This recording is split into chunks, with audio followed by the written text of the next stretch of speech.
गेल्या आठवड्यामध्ये पाहिलं तर बीड जिल्ह्यामध्ये मोठ्या प्रमाणात अतिवृष्टी झाली होती आणि अनेक शेतकऱ्यांच्या शेतामध्ये पाण्याचे ढवळे साचले होते। आता मी पाहू शकतो की 4 दिवस उलटून गेले आहे, मात्र पाऊस उसळला असला तरी आता पाहिलं तर या ठिकाणी पाहिलं तर आताही गुडघ्यापर्यंत पाणी आहे आणि या ठिकाणी सोयाबीनचं पीक काढायला सुरुवात केलेली आहे। माहिती संपूर्ण सोयाबीनचं पीक आता हे पाण्याखाली गेलेलं आहे। संपूर्ण याचे आता हे ज्या वास सुटायला लागलेलं आहे, संपूर्ण हे सोयाबीन आहे ना आता हे वास सुटायला लागलेलं आहे। त्यामुळे आता शेतकरी पुन्हा एकदा दुबारा संकटामध्ये आलेला आहे। आताही पाहिलं तर माझ्या गुडघ्या इतकं पाणी शेतामध्ये आहे, 4 दिवस पाण्याचं उलटून गेलेलं आहे, मात्र अजून शेताच्या बाहेर पाणी निघालेलं नाही आहे आणि मात्र त्या ठिकाणी आता सोयाबीन काढण्यास सुरुवात झालेली आहे। जे काय वाचल ते आता शेतकऱ्याच्या पदी पडणार आहे। माझं अजूनही या ठिकाणी पाहिलं तर शेतकऱ्याचा पंचनामे झालेला नाही आहे। आता माझ्यासोबत काही शेतकरी त्याची संवाद आता काय सांगाल, किती एकर सोयाबीन आपण लावलं होतं, किती आला खर्च आता पण त्याला?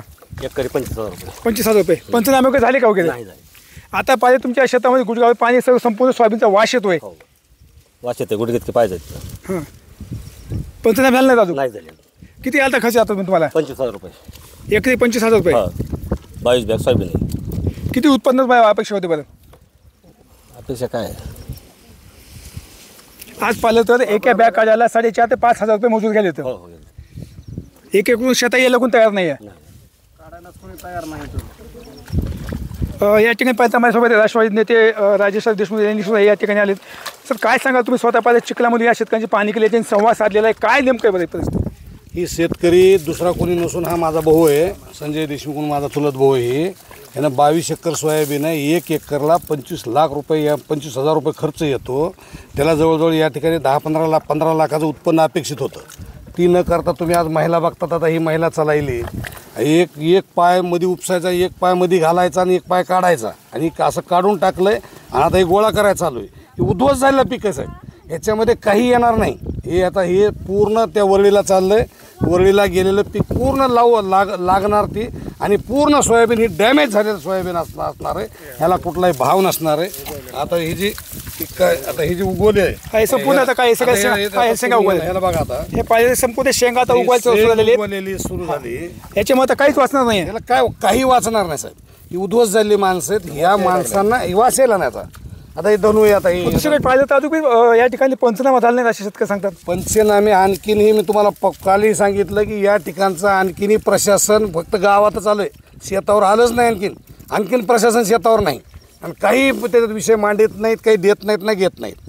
काय केलं पाहिजे सरकारनं, काय केलं पाहिजे बरं? आज सरकारने ही माणसं वाचवली पाहिजे साहेब। ही माणसं कसलेत काय आहेत, ही माणसं ह्याला वाचवावं लागेल का नाही? उद्ध्वस्त झालेली माणसं आहेत। एकरी 25,000 रुपये खर्च करून बसलेला माणूस आता हे डॅमेज झालेलं पीक आहे।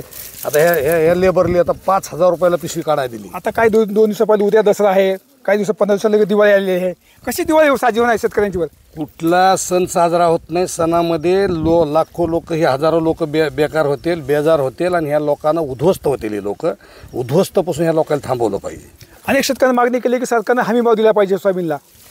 सोयाबीनचा हमी भाव नाही, सोयाबीनला जर त्यांनी 8,000 रुपये भाव दिला ना तर काहीच कुठलंच अनुदानाची गरज नाही। त्यांनी आत्ताही सरकारनं सांगायचं 8,000 रुपये भाव दिला सरसकट, म्हणजे सोयाबीनला भाव देतो, 1 रुपया अनुदान देऊ नका, 1 रुपया कुठल्याच पिकाला अनुदान देऊ नका, आम्हाला भाव द्या फक्त।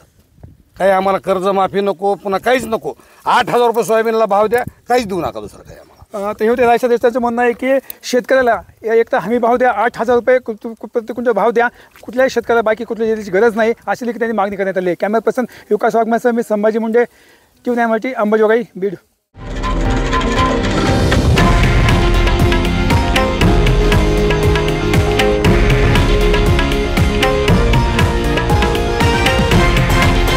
हे आहे देशातील नंबर 1 न्यूज नेटवर्क आणि आपण पाहत आहात TV9 मराठी, एकमेव।